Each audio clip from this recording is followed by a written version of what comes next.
Hello, I'm Dr. Sri Banerjee, core faculty for the College of Health Sciences and Public Policy at Walden University. And in this segment, what I'll be going over is the topic of stigma. And the person who has been credited more than anybody else is Erving Goffman. I'm going to go over a timeline to show the development of this theory of stigma. So the first person in the late 1800s who was usually credited for starting talking about stigma was Emil Durkheim. And he talked about the stigma as it pertains to social order.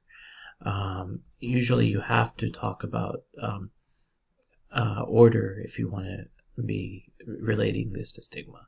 The next group out of University of Chicago focused on symbolic interactionism, which is society versus the individual self, how they influence each other. The next person that in 1934 in the book Mind, Self, and Society framed later on Goffman's idea of identity.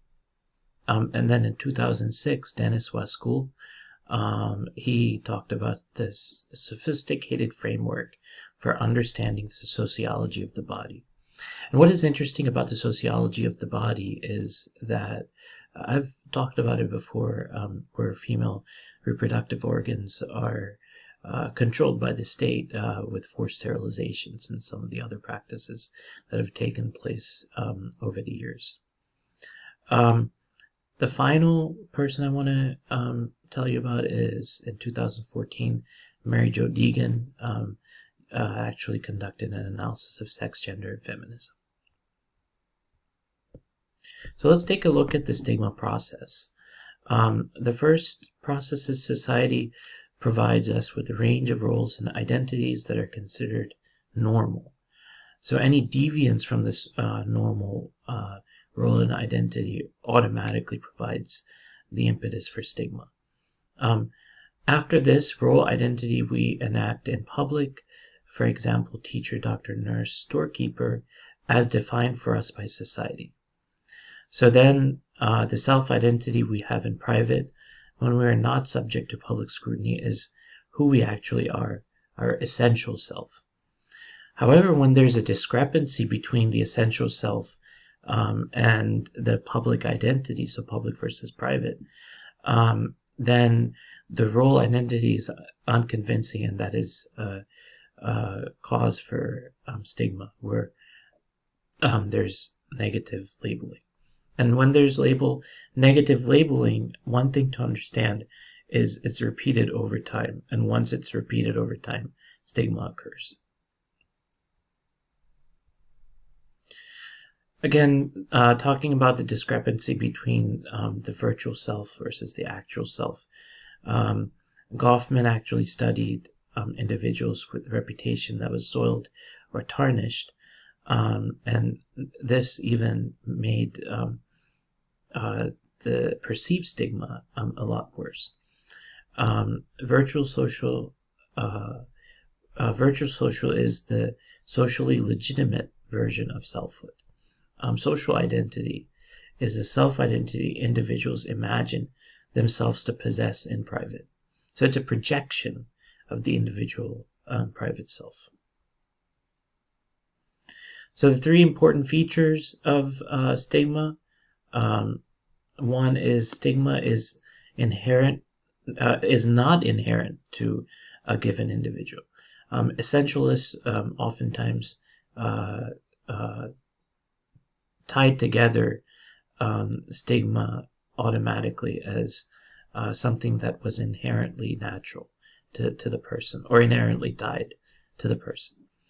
Stigma is a negative classification that emerges out of the interactions and exchanges between individuals or groups, whereby one has the power to classify the other as the possessor of what are considered socially undesirable attributes or behaviors. So this is something that is going on, an exchange within society, and it takes time for stigma to occur. Stigma is and this is what the third rule for stigma is. Stigma is processual, which means that coming to assume a stigmatized identity is a socially mediated process that takes place over time. So non-stigmatized people, or normals, can cause stigmatization among individuals that are considered part of the non-normal group. So behavioral expectations, normals can create negative stereotyping, popular media, negative attitudes, and gossip. So gossip can easily turn into negative stereotyping, negative attitudes, and then a lot of times it's reinforced by popular media. So what is the effect of stigmatization? Well, feelings of worthlessness, feelings of lack of self-confidence, excessive self-evaluation, loss of reputation, and then social withdrawal. So I wanted to end with this quote. The stigmatized individual may find that he feels unsure how normals will identify and receive him. And being a Jewish individual, Goffman did face a lot of scrutiny and a lot of the racism that was, and religious persecution that was coming out of Europe at the time. So he knew a lot about being stigmatized within society. So I hope this has shed some light on stigmatization. Thank you for listening.